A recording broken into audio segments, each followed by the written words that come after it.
अब पता चला जिन भगवान ने की हम पूजा करते थे वो कुछ कर ही नहीं सकते थे, लेकिन हमारी आस्था थी, हो रहा था, फल रहा था संस्कार प्रारब्ध, और हम क्रेडिट देते थे इन भगवानों को, और हमारी चाह बनी रही भगवान में, और कर रहा था वो खुद मालिक। तो उसी समय साधु वेशधारी भगवान शंकर ने कहा कि नीमा तेरा पति कहां, बुलाओ। उसने अपने पति को बुलाया। तो भगवान शिव ने कहा, यानी जो साधु रूप में खड़े थे, कि ऐसा कर बच्चा, एक कुंवारी गाय ला जिसने दूध पीना छोड़ रखा हो और सांड न टच ना करी हो, जाके संग बैल नहीं लागा, और एक कुम्हार के घर से एक बिल्कुल ताजा स्वच्छ एक छोटा सा मटका ले आना जिसमें दूध निकाला करेंगे, घड़ा, छोटा घड़ा, बरोला, जैसे आजकल देगची होती है ना, डेगची इतने साइज का। वो गया तुरंत, कुंवारी गाय ले आया, और एक कुमार के घर से डेगची टाइप मटका ले आया मिट्टी का। भगवान शिव ने उस बछिया के कमर पे हाथ मारा, लंबे और परमात्मा ने वो दूध पिया। तब उस माई को विश्वास हुआ कि और महात्मा के चरण छुए, सो नमस्कार करे, आप तो सचमुच भगवान आ गए। इस प्रकार परमात्मा ने दूध पिया। अपने आत्माओं देखो, सबसे पहले हमने भगवान पहचानना है। अब हम सबसे पहले परमात्मा की पहचान करेंगे, तब हमारे हृदय में आस्था बनेगी। हु इज गॉड, परमात्मा कौन है। जिन सदग्रंथों को हम सत्य मानते, यानी वेदों को विश्व का प्रत्येक व्यक्ति ये मानता है कि सत्य है, और विशेषकर हिंदुओं के तो हृदय में समाये हुए हैं चारों वेद।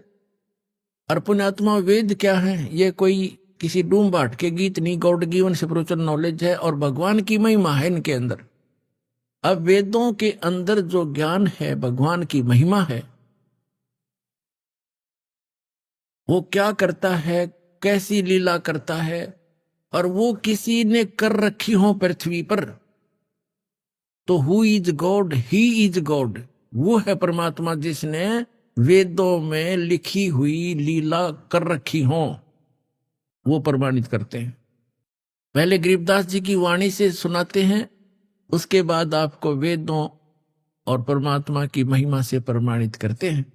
भक्ति मुक्ति ले उतरे वो मेटन तीनों तापे, तीनों तापों का नाश करने की एक ऐसी जड़ी लेकर अवतरित हुए, ऐसा मंत्र लेकर अवतरित हुए कि तीनों तापों का भी नाश उससे हो जाएगा।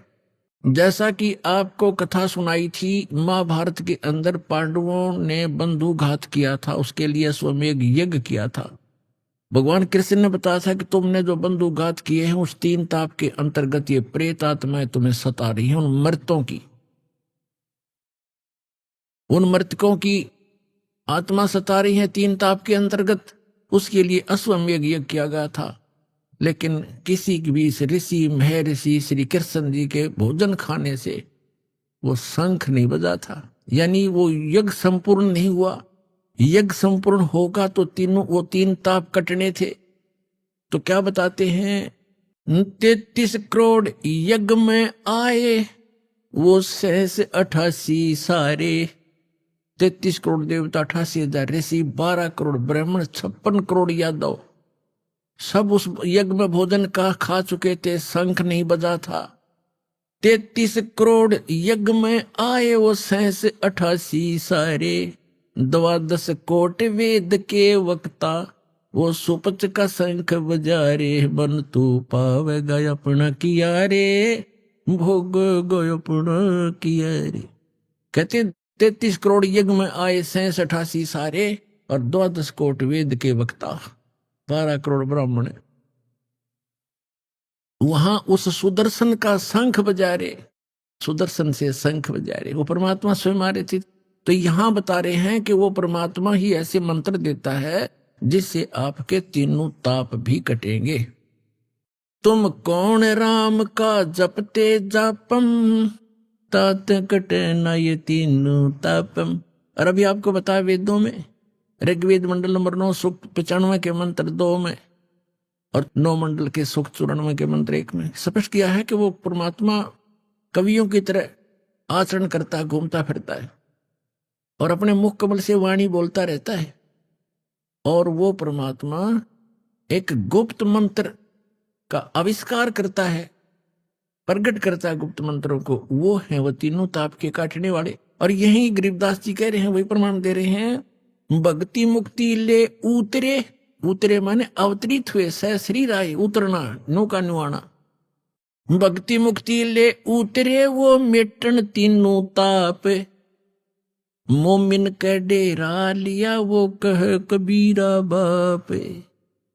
उस मुसलमान दुल्हे के घर निवास कर रखा है और एक लीला करते हुए उस नीरू को पिता कहते हैं।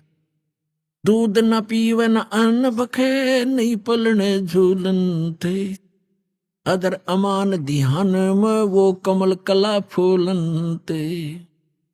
फिर कहते हैं काजी आए कुरान ले, धर लड़के का नाम है, अक्सर अक्सर में फुरा धन कबीर बलि जाऊं मैं।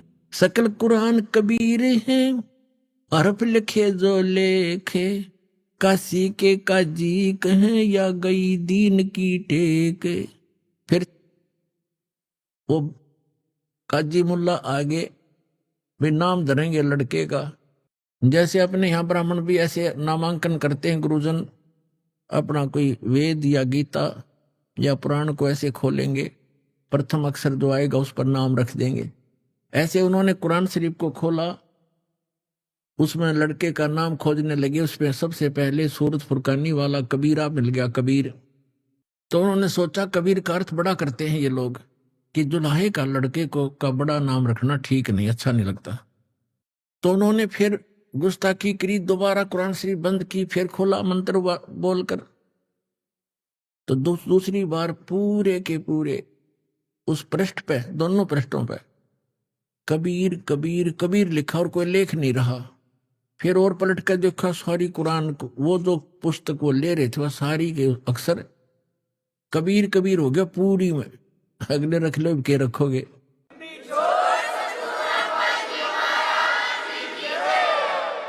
परमात्मा बोले एक आजियो मेरा नाम कबीर ही रहेगा। अब वो कुरान में कुछ और अक्षर रहे नहीं, वही पटक कर चले गए और कबीर नाम मालिक का प्रसिद्ध हुआ। शिव उतरे शिवपुरी से ये अवगत बदन विनोद, मैं के कमल खुशी भये जब लिया ईस को गोद। परमात्मा को गोदी में ले लिया। शिव उतरे शिवपुरी से, अपने लोक से आए, शिव मंडल से, शिव के धाम से।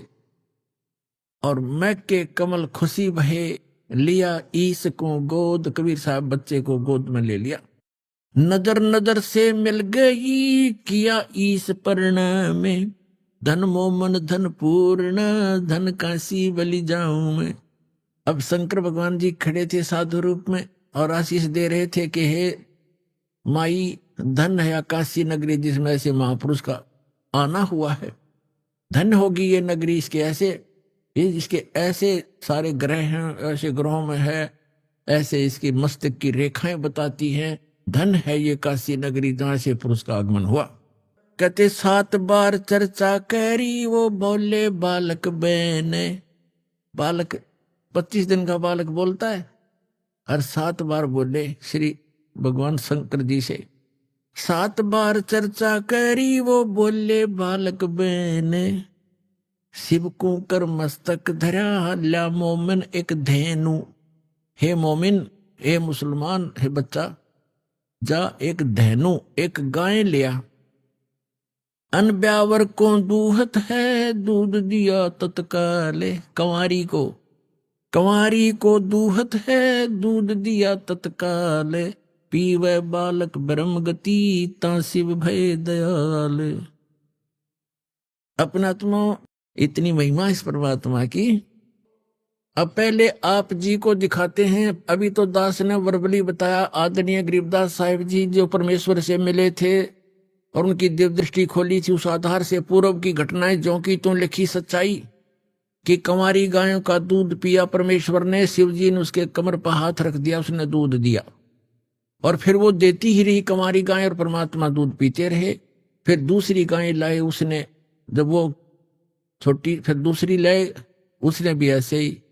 तो ऐसे चलता रहा, कंवारी गायों का दूध परमात्मा पीते हैं। तो ये तो आपने गरीबदास जी की वाणी से सुना। अब वेदों को मैं भगवान की महिमा है, अब आपको वेदों से प्रमाणित करता हूं। ये देखिएगा ऋग्वेद मंडल नंबर 9, ये कहां से प्रकाशित है, किसने छापा है? ये है प्रकाशक है सर्वदेशी कार्य प्रतिनिधि सभा, महर्षि सिद्धांत भवन, रामलीला मैदान, नई दिल्ली से। और ये देखिएगा, ये इसका अनुवाद करता है, यहां से ये मुद्रित है। अब हम इसको आपको दिखाते हैं। ऋग्वेद मंडल नंबर 9 सूक्त 1 का ये मंत्र नंबर 9 नंबर है। इसमें क्या लिखा है कि अभी अधन्या उत्सरंती धेनव शिशुम, ये शिशु शब्द है इसके अंदर। सोम इंद्राय पातवे, इसका अनुवाद किया है इन्होंने आर्य समाजियों ने ही, लेकिन ये थोड़ा सा गलत करके दास उसको ठीक करेगा। उस सोम, सोम माने परमात्मा, उस सोम स्वभाव वाले पुरुष नहीं परमात्मा। देखो यहां देखना, सोम माने ये स्वयं ही, यहां पर ये खुद ही लिख रहे हैं 9वां मंडल सूक्त नंबर 1 का मंत्र नंबर 1 में। ये सोम माने सोम स्वभाव वाला परमात्मन, हे सोम स्वभाव परमात्मन, सोम माने परमात्मन। तो इसमें ये सोम शब्द है यहां पर। अब ऋग्वेद मंडल नंबर 9 सूक्त 1 मंत्र 9 को पढ़ रहे हैं हम, 9 को। इसमें लिखा कि उस इमम माने उस, सोम माने परमात्मा को, शिशुम जो बालक रूप में प्रकट होता है, शिशु रूप में, ये कुमार अवस्था में ही। अभी अधन्या, अधन्या माने अहिंसनीय, अहिंसनीय लिख दी। अपरात्मा देनो माने गौवे, अभी माने पूर्ण रूप से, सब प्रकार से, पूर्ण रूप से। अधन्या अहिंसनीय कर दिया इन्होंने, ये अनुवाद गलत कर रखा है। इसका अर्थ बनता है जैसे हमारे यहाँ क्षेत्र में हरियाणा के अंदर जो गाय नए दूध नहीं होती गऊ, उसको कहते हैं ये बिना धनाई है, बिना धनाई। अधन्या जो गर्भ ना धारण किया हो, और अभिअधन्या यानी पूर्ण रूप से कंवारी। अभिअधन्या का माने है कंवारी, जिसको बैल ने कभी टच ना किया हो। यहां स्पष्ट इसका अर्थ बनता है। अब देखें ऋग्वेद मंडल नंबर 9 सूक्त नंबर 1 का यो मंत्र नंबर 9 पढ़ रहे हम। इसका अर्थ यह बनता है, उस अमर पुरुष को, उस अमर पुरुष जो शिशु रूप में प्रकट होता है, उस अमर पुरुष की परिवर्ष की लीला, ये कहते हैं। इनका अर्थ पढ़े पहला, उस सोम स्वभाव वाले पुरुष को यानी परमात्मा को जो शिशु रूप में प्रकट होता है। अभी ये तो गलत कर रहे हैं, कुमार अवस्था में श्रद्धालु पुरुष को जो शिशु रूप में प्रकट होता है, अभी सभी प्रकार से। अधन्य माने कंवारी, धेनव माने गौवें, तृप्त करती हैं, तृप्त करती है माने उसका पालन पोषण करती है, परवरिश की लीला होती है। तो इसका अर्थ है उस उन कंवारी गायों के द्वारा उस शिशु रूपधारी परमात्मा, बालक रूपधारी अमर पुरुष की परवरिश की लीला होती है। कंवारी गायों द्वारा अभी अधन्या धेनव शृणंती तृप्त करती हैं, शिशु माने कुमार, शिशु रूप में प्रकट परमात्मा को। अपनात्माओं, ये तो हमारे वेद बताते